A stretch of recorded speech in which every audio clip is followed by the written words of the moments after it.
Assalamu alaikum wa rahmatullahi wa barakatuh. This is Najwa Hussaini with Azadi News.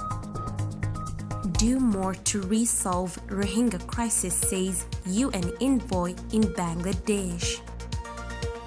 Luxury dwellers risk funding military abuses in Myanmar, says report.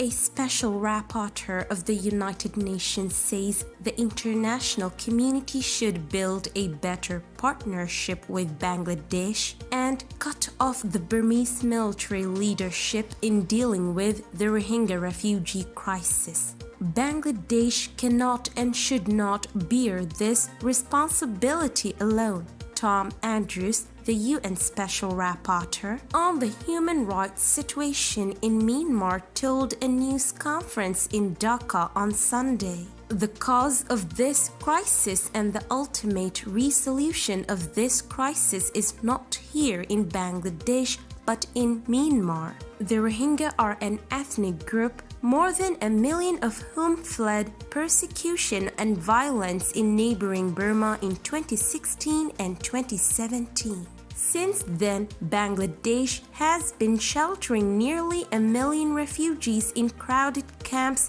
near its coast. Bangladeshi officials say the crowded nation of more than 160 million people is overburdened because of the refugee crisis. During his mission, the UN envoy also met with refugees relocated to Bhasan Char, a flood-prone island some 60 kilometers away from the mainland. In October this year, the UN and Bangladesh's government signed an agreement to work together to help relocate Rohingya refugees to the remote island. More than 19,000 Rohingya have already been moved to the island from the cramped camps. Nearly every Rohingya person I spoke with on this mission, whether in the Kutupalong camps or on Bhasan Char, wants to return home as soon as they can do so voluntarily, safely, sustainably, and with dignity. They want to go back home, Andrews said. He, however, said the relentless assault by the Burmese military government against its own people, as well as systematic clearance in the country's Arakan state, continued till today. Global Witness says international jewelers must review their supply chains to ensure they are not funding conflict, corruption, or state oppression in Burma. An anti-corruption group has put luxury jewelers on alert about their possible role in funding human rights abuses in Burma, saying the country's lucrative gemstone industry has emerged as an important source of revenue for its military rulers. In a report released last week, Global Witness said Burma's military, which seized power in a coup on February 1st, is now in control of the country's multi-million-dollar gemstone industry. It said official data indicates the sector, which includes trade in rubies, sapphires, and other gemstones, was worth on average from $346 million to $415 million per year from 2014 and 2017. But when accounting for the illicit trade in these gemstones, the report said the industry could have been worth an average of $1.73 billion to $2.07 billion annually over the 4 years.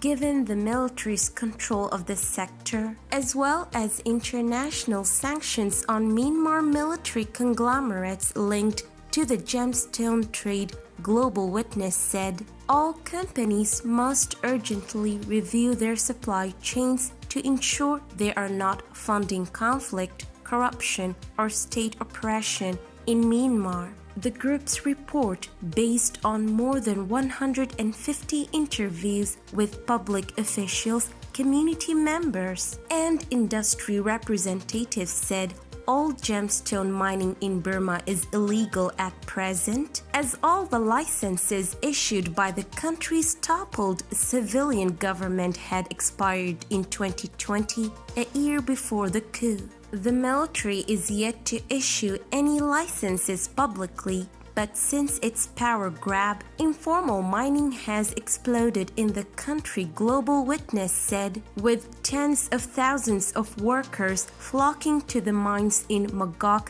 in the central Mandalay region paying bribes to the military. This informal mining is taking place against a backdrop of extreme instability in Myanmar, including in Magok, the report said, with the military accused of committing crimes against humanity, including by killing hundreds of anti-coup protesters as well as launching attacks on civilians in the country's border areas. Still, jewelers, auction houses, and mass market retailers are continuing to buy and market rubies and other precious stones from Burma, it said. This is today's news. To get more updates about Rohingya, subscribe to our YouTube channel and hit the notification bell. Visit our website azaditvnews.com and follow our social media accounts. Wassalamu alaikum wa rahmatullahi wa barakatuh.